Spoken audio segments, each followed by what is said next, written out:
भारत में जब आपके माता पिता या दादा दादी की मृत्यु हो जाती है तो क्या करना है, इसकी एक विस्तृत व्यवस्था है।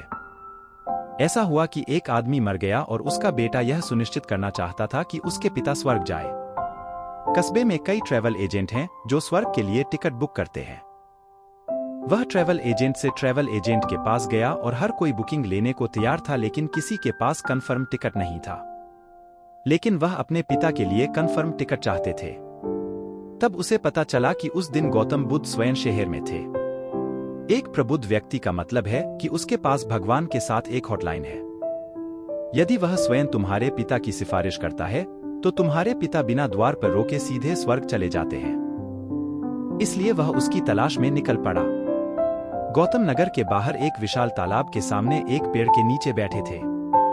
वह गया और उनके पैरों पर गिर पड़ा और मगरमच्छ की तरह उनके पैर पकड़ लिए और कहा, मेरे पिता एक अच्छे इंसान थे और उनका निधन हो गया।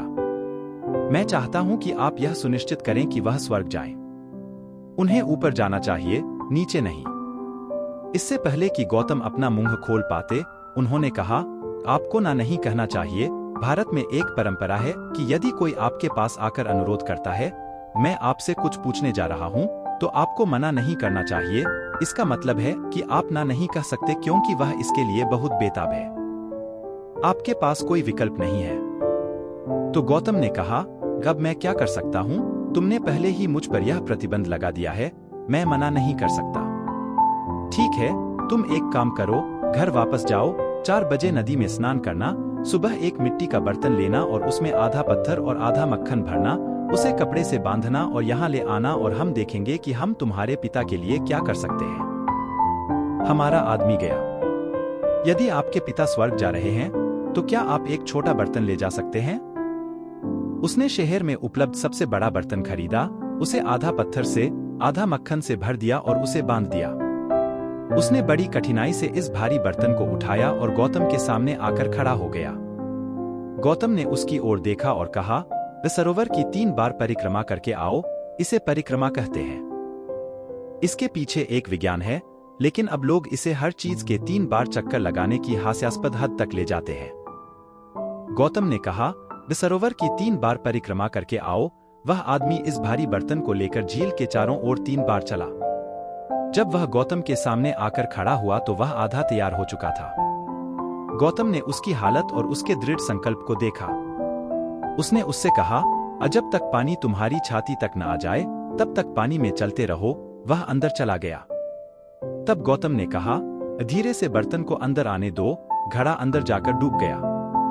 गौतम ने एक मोटी छड़ी उठाई, उसकी ओर फेंकी और कहा, अलो छड़ी, और अब तुम्हें एक ही झटके में मटका फोड़ना है।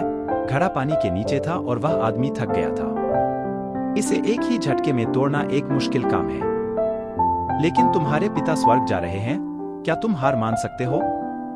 वह वहीं खड़ा रहा और तैयार हो गया। उस आदमी ने उन सभी देवताओं के बारे में सोचा जिन्हें वह जानता था और उसने अपनी सांसें रोक ली। तब गौतम ने कहा, अगर तुम इसे एक ही झटके में तोड़ोगे तो पत्थर सतह पर आकर तैरने लगेंगे, मक्खन डूब जाएगा। फिर तुम्हारे पिता ने इसे बनाया है। एक ही झटके में मटकी टूट गई और मक्खन ऊपर आ गया।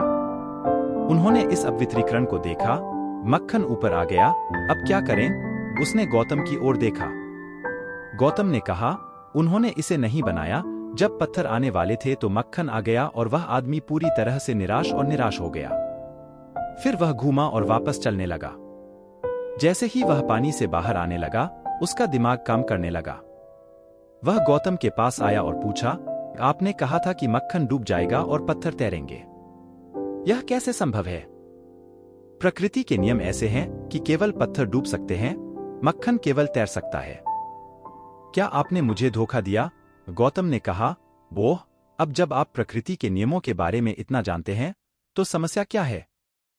यदि आपके पिता मक्खन की तरह हैं, तो वह ऊपर जाएंगे। यदि वह पत्थर की तरह हैं, तो वह नीचे जाएंगे। मैं क्या कर सकता हूं, इसके बारे में क्या करें? और आप इसके बारे में क्या कर सकते हैं? आप बहुत थके हुए लग रहे हैं। घर जाओ और सो जाओ।